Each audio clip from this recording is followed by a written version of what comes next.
So welcome back.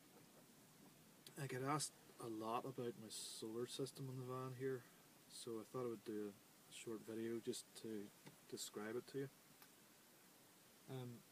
The thing that's most important, really, certainly for me, is just keep it simple. All you really want is a basic system that does what it's supposed to do. So I can't really say much more than that. So what you're going to need is just basically a panel that fits into the space you've got on your roof that you can afford. You're going to need a deep cycle battery that's going to give you enough power, and you're going to need a solar charge controller. I've found just a very simple one is all that's required, especially in a small camper van. Unless you're a real techie, you don't need to be checking out the different levels and gauges and things on your controller itself. So I'm just going to take you through each part of my system, and we'll start on the roof with the solar panel, and then take a look at the wiring coming down and the charge controller itself, and then I'll show you how the battery's hooked up. And again, it's just a very simple system. So let's take a look. So just take a look at the solar panels on the roof here. I have two 40-watt panels because mine originally came from a kit, but it's better just to have one panel, much simpler. One maybe 100-watt is what I would maybe have used. You can see the wire going through the roof. We've got a rubber grommet and plenty of marine silicone to seal it up. I've just attached my panel directly to the roof rack here, but there's many other ways you can attach it onto the roof itself with brackets, very simply.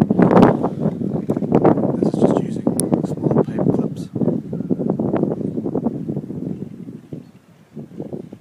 In case you're wondering what this other bar here is, that's to attach a winch on so that I can pull my kayaks up onto the roof of the van, but maybe do that in another video. So I showed you where the wire from the panel goes through the roof in the van. So, and it actually comes through roughly here behind the headcloth, which of course I had removed and fitted the cable in behind it. So it's basically running down behind the cloth, and it runs along behind the cloth right to the end, and then I have a little hole up there, and it's running down around the edge of the window and behind this curtain, and it just runs down to the charge controller here.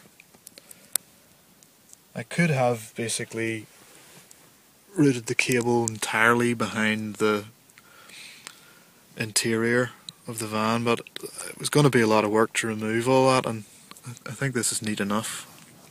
But I was glad to get it through the head behind the headcloth.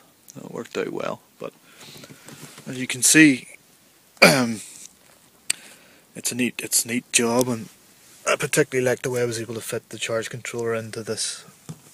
It's a little cup holder, really, somewhere you can put bits and pieces, but I was able to use a couple of self-tapping screws to get that in. So that's the layout of the wire. I'll just say a wee bit more about the charge controller.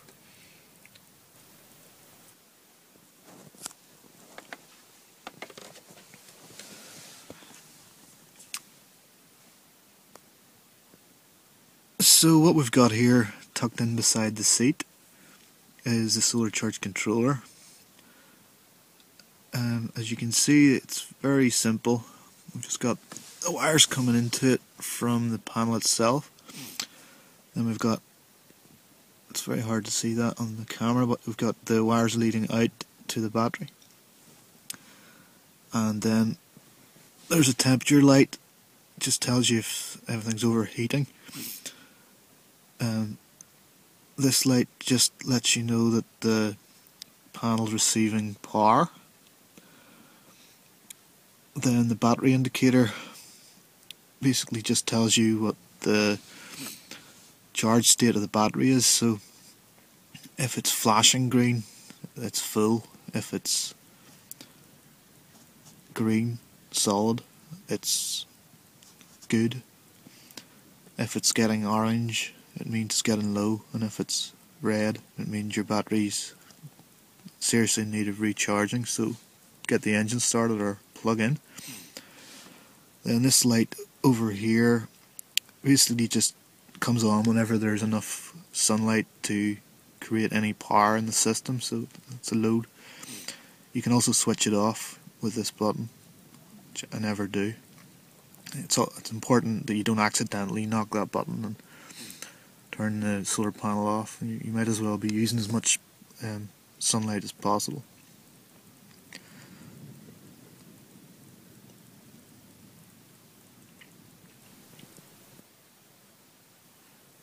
But basically the only thing I ever have to look at on this would be this green light, just to see that it's green, and if it's flashing, all the better. In the summer, when there's plenty of sunlight, this light would flash most of the time because the solar panel will keep the battery topped up. And I just checked that this light is on, that the button hasn't been knocked. Actually, I do intend to cover this up in some way that it can't be switched off, because there's really no need to switch it off. So we'll move on and take a look at the wires hooking up to the battery itself. So under my seat here, I just swing it up. This is where the battery is stored. So get a clear view of it. This is a deep cycle gel battery. It's 100 amp hours. The reason I went for 100 amp hours is basically it was just a good powerful battery, and it fits into the space that I have there.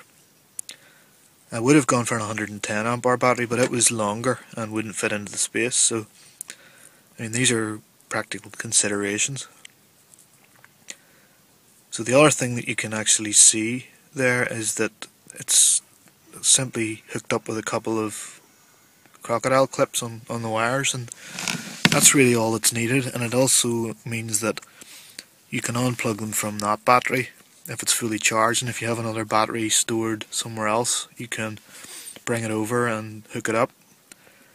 So you can actually charge up more than one battery without actually having to have them hooked up in parallel or anything like that, which just makes things a little more complicated with the wiring. So you can just keep another battery spare somewhere and hook it up.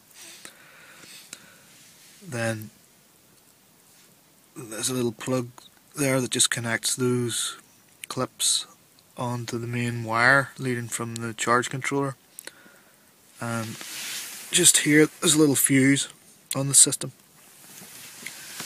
So I really just put this together out of a simple solar panel kit, so everything was there that I needed.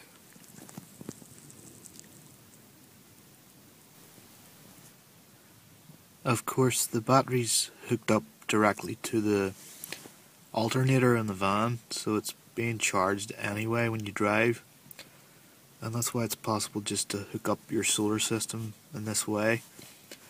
The charge controller knows when the engine's stopped, and it'll only kick in then, so there's no conflict.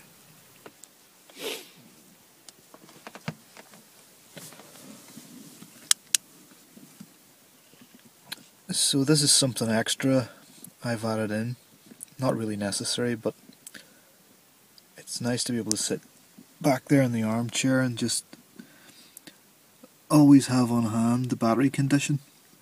At the minute I'm hooked up to shore power, so the needle's just showing the very top of the scale, but when you're running normally on battery power, the needle, you like it to be around the green. If it starts to drop into the yellow, it means that things are going to run out soon. and most importantly, if it ever goes into the red, I immediately have to get some charge into the battery, because it's not good for your deep cycle batteries to run them flat. So I hope that was helpful, and I hope it answered some questions.